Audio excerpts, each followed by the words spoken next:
जय श्री सीताराम। श्री राम जय राम जय जय राम। श्री सद्गुरुदेव भगवान के चरणों में प्रणाम। तो हम कल चर्चा कर रहे थे गुरु शिष्य परंपरा पर। उसी में हमने एक बात वर्ण के ऊपर कह दी थी, क्योंकि गोस्वामी जी ने ब्राह्मण और संत की वंदना की, तो उसमें श्रेष्ठता किस कारण से है और क्या इसका जाति से कोई लेना देना है। तो शास्त्रों के हिसाब से भी और साधु संतों के और हमारे खुद के अनुभव के हिसाब से भी जाति का कहीं किसी से कुछ भी लेना देना नहीं। जाति जिन भी महान मंद बुद्धियों ने बनाई है,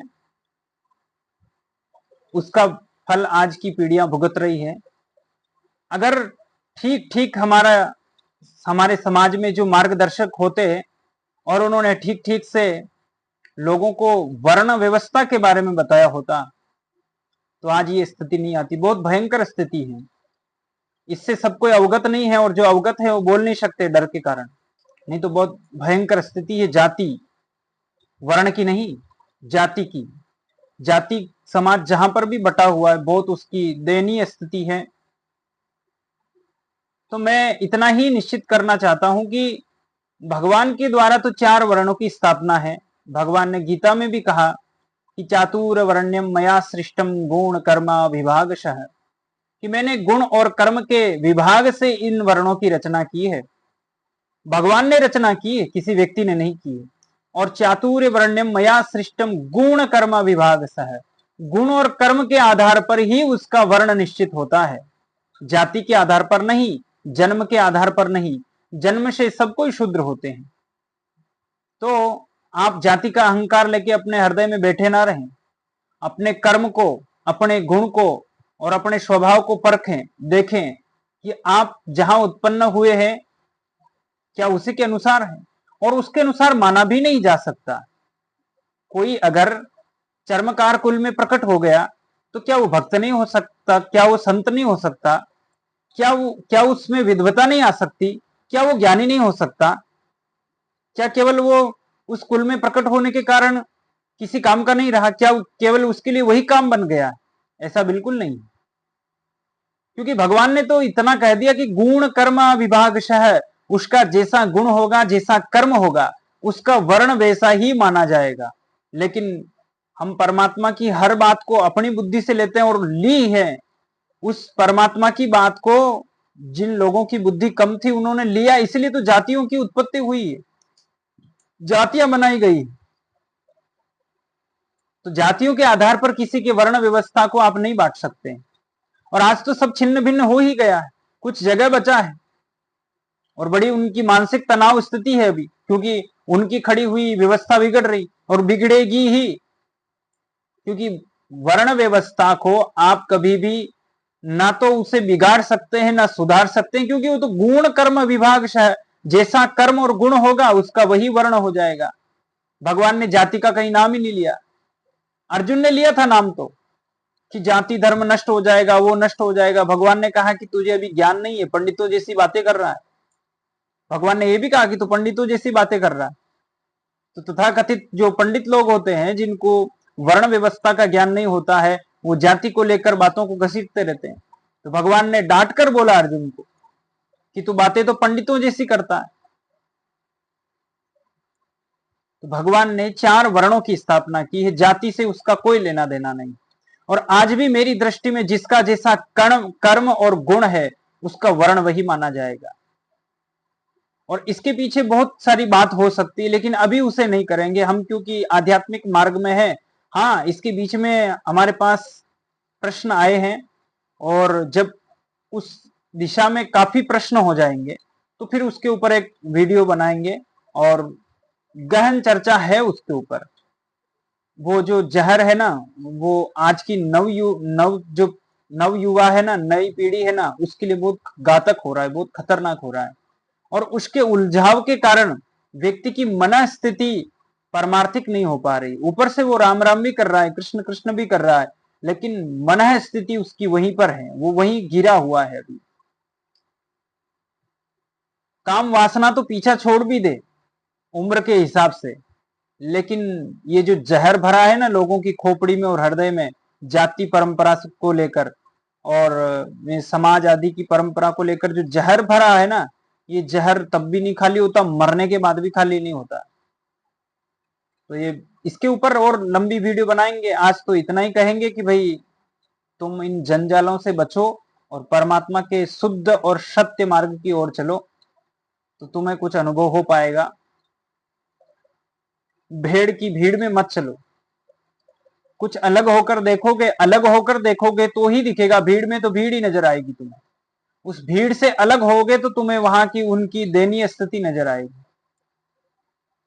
तो इतना ही कहूंगा कि जो ब्राह्मण की गोस्वामी जी ने वंदना की, तो कोई प्रश्न की नहीं, लोगों ने हमसे किया भी था कि उन्होंने अगर वर्ण व्यवस्था को वो मानते हैं तो केवल ब्राह्मण और संत को वंदना कर दी। तो हमने कहा कि आगे उन्होंने जो वंदना की आपको वो नजर नहीं आती, लेकिन इस बात पे भी हमने ये बात बोल दी है कि उनके मन में ये था कि केवल जो कर्मकांड कर देते हैं क्या वो ब्राह्मण है। तो हमने कहा कि जिसका जैसा व्यवसाय है वो करें, ब्राह्मण का अपना व्यवसाय है, वो करें, वो कर रहे हैं, नहीं कर रहे हैं उनका स्वभाव है, वो नहीं कर पाएंगे। मैंने पहले ही कहा कि गुण कर्म विभागशः, गुण और कर्म के आधार पर ही उसका वर्ण माना जाएगा। ब्राह्मण कुल में प्रकट होने से काम नहीं चलेगा। ब्राह्मण कुल में प्रकट होके संध्या वंदन आदि करेगा, ध्यान करेगा और अपने चरित्र को पवित्र रखेगा और ब्रह्म की उपासना करके ब्रह्म की स्थिति को प्राप्त कर लेगा, तब उसे कहीं ब्राह्मण देवता कहा गया है। ऐसे पैदा होने से कोई ब्राह्मण नहीं हो जाता है, पैदा होने से वंश परंपरा से कोई ब्राह्मण नहीं हो जाता है। कोई लोग अहंकार कर बैठते हैं कि हम तो जन्मजात ही गुरु हैं, हम तो जन्मजात ही सिद्ध हैं, हम तो जन्मजात ही ब्राह्मण है, हम तो वैष्णव है। अरे भैया, तुम्हारे अंदर वैष्णवता आनी चाहिए, साधुता आनी चाहिए, ब्राह्मणत्व आना चाहिए, ब्रह्म तेज आना चाहिए, तब तुम्हें कोई, हर कोई मान ले उसकी बात, ठीक है, लेकिन फिर तुम अपने आप को धोखा दे रहे हो, फिर तुम अपने आप को धोखा दे रहे हो और अहंकार से तुम भर जाओगे और तुम किसी काम के नहीं रहोगे, निठल्ले हो जाओगे, परमार्थिक मार्ग में निठल्ले हो जाओगे। बाहर तुम्हें चाहे कितने प्रणाम नमस्कार मिलते रहे, लेकिन तुम्हारी छाती जलेगी, अंत समय में तुम भी गिड़गिड़ाओगे। इसलिए अपने स्वाभाविक कर्म को करो और ब्राह्मण का सम्मान तो सबको ही करना चाहिए, लेकिन जो ब्राह्मण हो, जाति से मैं कभी किसी को ब्राह्मण नहीं मानता हूं, कभी नहीं मानता हूं। मैं तो उनके गुण देखता हूं, मुझे ब्राह्मणों से बहुत प्रियता है, बहुत प्रियता है, लेकिन ब्राह्मण होना चाहिए। और मैं ब्राह्मण की जाति नहीं देखता हूं, उसमें ब्राह्मणत्व है या नहीं, बस इतनी सी बात। ब्राह्मण कोई भी हो सकता है। अब ये बात बड़ी खतरनाक लगेगी किसी को, ब्राह्मण कोई भी कैसे हो सकता है? हो सकता है भाई। विश्वामित्र की कथा सुनी आपने? विश्ववरत थे और ब्रह्म विद्या देखी वशिष्ठ की, तो वो भी ब्राह्मण होना चाहते, तो ब्रह्म तत्व को प्राप्त करके ब्राह्मण हो गए। और रामचरितमानस में उनको विप्र कहा गया, ब्राह्मण कहा गया। हुआ जा सकता है, ब्राह्मण एक उपलब्धि है, जाति नहीं है। ब्राह्मण एक उपलब्धि है, ब्रह्म तेज से जो युक्त हो गया वो ब्राह्मण है।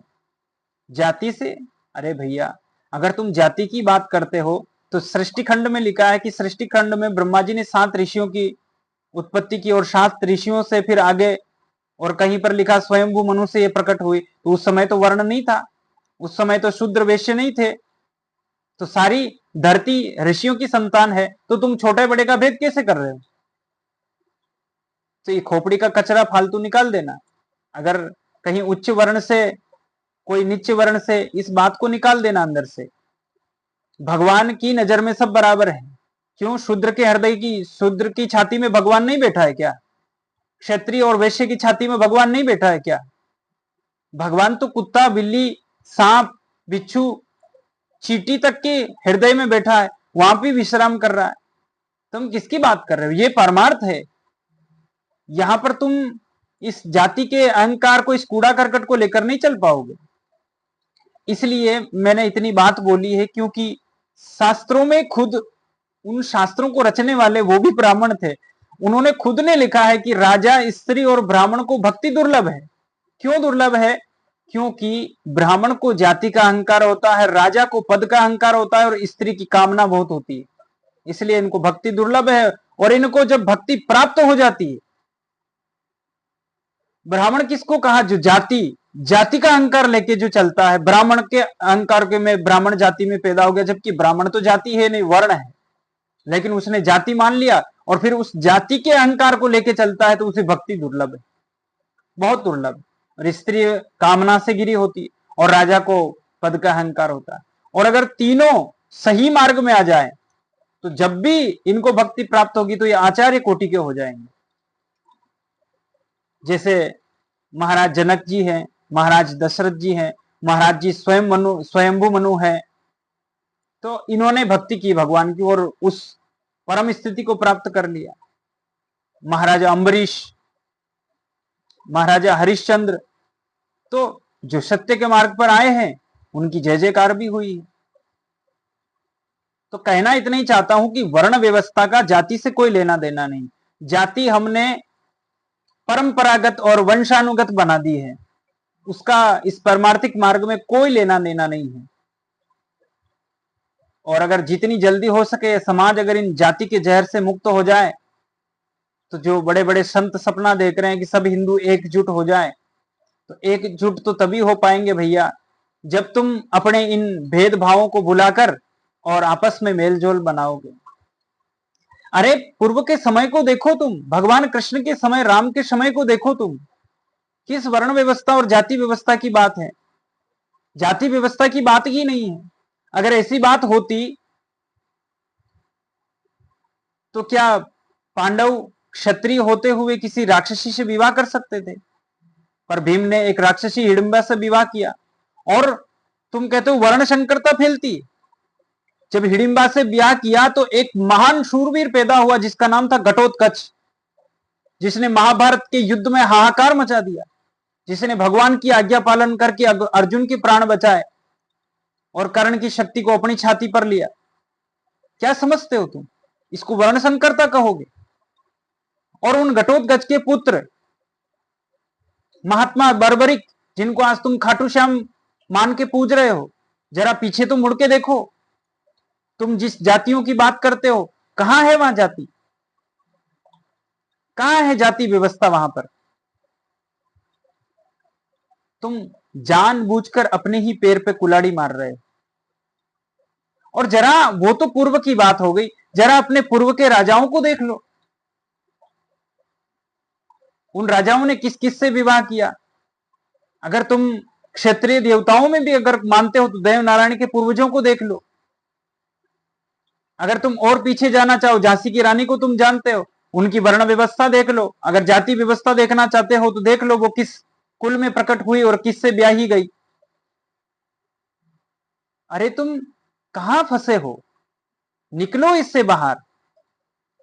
अगर तुम इससे बाहर नहीं निकल पाओगे तो तुम्हारे हृदय की भेद गंती तो खुली नहीं, और जहां भेद है वहां अभेद परमात्मा कैसे आ सकता है? वहां अभेद परमात्मा कैसे प्रकाशित हो सकता है? सब सारे भेद चले जाएंगे, सारे भ्रम चले जाएंगे। इन फंदों से बाहर निकलोगे, अपने गले को इन फांसियों से बाहर निकालोगे, तब जाके कहीं तुम्हें बोध होने की संभावना होगी। अभी तो पात्रता ही हमारी नहीं है।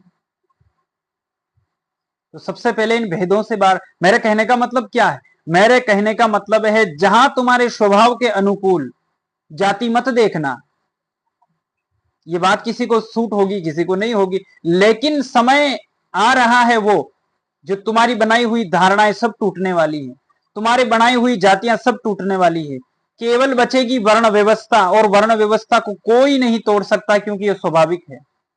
कोई उसे तोड़ ही नहीं सकता है। भगवान ने उसे बनाया है, भगवान ने जो बनाया है उसे तुम नहीं तोड़ सकते। वो ही तोड़ेगा तो टूटेगा, और कोई नहीं तोड़ सकता। तो देवताओं, सत्संगियों, प्रेमियों, तुम जरा अपने हृदय को टटोलो और इन फंदों से बाहर निकलो। विवाह आदि भी अगर तुम कर रहे हो तो गुण कर्म देखो।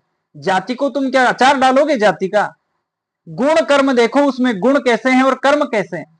गुण ही नहीं है, कर्म ही नहीं है, तो जाति को क्या करोगे तुम? जाति का क्या करोगे? किस काम की तुम्हारे जाति हुई? मैंने इस बात पे इतनी बात इसलिए कही कि इस बात पे बहुत सारी बातें, बहुत सारे प्रश्न भी मेरे पास पड़े हैं, और वो बहुत खतरनाक प्रश्न है।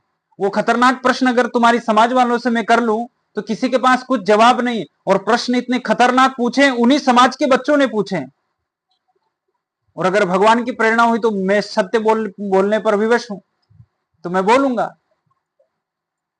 हो सकता है कल बोल दूं, परसों बोल दूं, जब अंदर से प्रेरणा हो जाएगी तो मैं बोल दूंगा। लेकिन वो प्रश्न बहुत खतरनाक है और वो बिल्कुल सत्य है, प्रश्न 100% सत्य प्रश्न है, और समाज के पास उसका कोई उत्तर नहीं। केवल अहंकार, लोग क्या कहेंगे, और हमारी तो पुरानी रीति है, हमारी तो पुरानी परंपरा है। बच्चों के, संतान के सुख जाए भाड़ में, उनको नरक में जीना पड़े तो जीना पड़े, लेकिन तुम्हारा खोखला अहंकार और तुम्हारी खोखली परंपराएं जिंदा रहना चाहिए।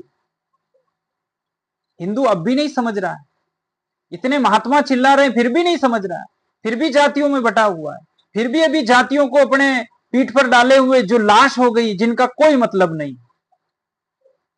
तो देवताओं, तुम इस बात को समझ जाओ, जितनी जल्दी समझ जाओ उतने तुम्हारे लिए फायदा है, तुम्हारे लिए लाभ। आज इतना ही, कल फिर कल फिर इसी बात पर चर्चा करेंगे।